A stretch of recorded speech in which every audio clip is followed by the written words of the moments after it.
Here at the Game Gurus, we love playing games, but on the other hand, we also like to think about games and often talk about ideas we wish could come to life.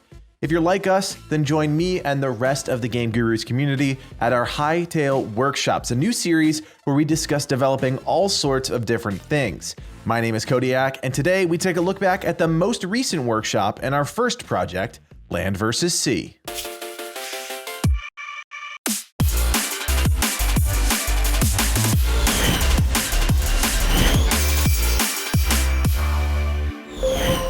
Land vs. Sea is a minigame concept born during one of our Speculation Sunday streams by Nixon, a member of the Game Gurus team.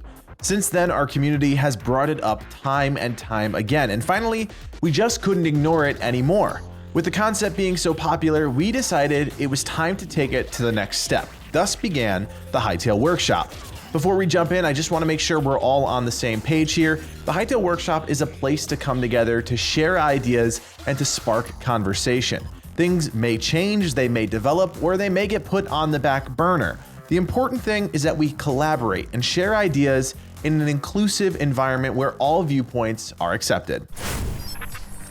So what is Land vs. Sea? Well, simply put, it's an attack and defense style minigame that features various game modes. We didn't have the chance to really flesh out all of the different styles and game modes we came up with, but a few ideas were thrown around, like domination, island defense, war of attrition, and capture the flag. All concepts we'll explore further in the next stream. In terms of setting, if it wasn't already obvious, we want there to be some sorts of tie to the land and the sea. I know, shocker.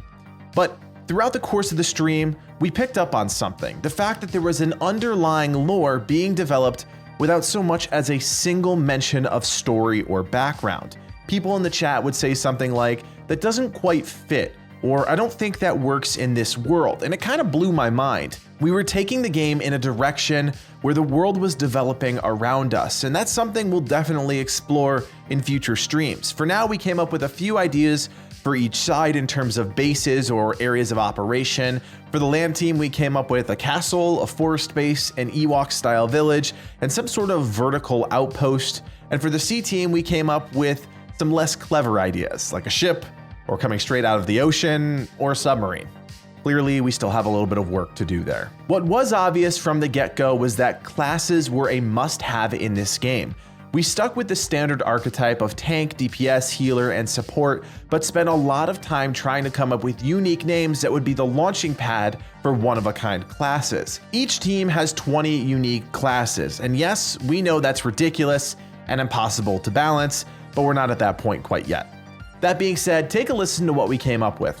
On Team Land, we have the following tank classes: Overlord, Necromancer, Dragoon, and Beast Tamer. Healers, we have the Witch Doctor, Craved Alchemist, Runic Sage, and Plague Doctor. For DPS, we chose Ranger, Outlaw, Musketeer, Brawler, Cultist, Arcanist, and Lancer. And for support, we have the Architect, the War Master, the Falconeer, the Bard, and the Shade. On the C team, we have the following tank classes: the Drunkard, the Viking Berserker, the Atlantean, and Tidebreaker. For healers, we pick the Siren, Astronomer, Sea Hag, and Galley Cook. In terms of DPS, we have the Privateer, Cannoneer, Leviathan, Swashbuckler, Stormcaller, Sapper, and Tide Runner.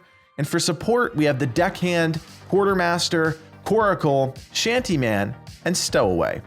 Every single one of those classes was an idea that came from the workshop and gave us an incredible place to start designing our first class, the Overlord. But at this point, you probably get where we're going and may have an idea of your own. So check out the Google Doc in the description of this video and add your ideas to the info dump located at the bottom of the doc. The whole idea of the workshop is to come together and create something incredible, and by God, it was fun. It's always scary trying new things. You never know if it's going to work or if people are gonna like the idea, but our first Hytale Workshop was the most fun I've had in a stream since starting this channel. A huge thank you to everybody that took part in the first workshop, but if you didn't get the chance to join us, don't worry. Land vs. Sea isn't going anywhere, and we're gonna be right back here with another stream, another workshop, another chance to share your ideas. There are 4 other ways you can join in on the development of Land vs. Sea. First, you can follow the link in the Google Doc and add your ideas to the info dump portion of the document, or you can leave us a comment below and leave us your thoughts on this week's recap, giving us feedback on the ideas we have so far. You can also join us on our Discord server to discuss more Land vs. Sea ideas. And finally, you can push that bell to stay up to date every time we go live with another stream. We can't wait to head back into the workshop and continue our collaboration on Land vs. Sea. But for now, guys, my name is Kodiak, and from everyone here at the Game Gurus, thanks for watching and play on.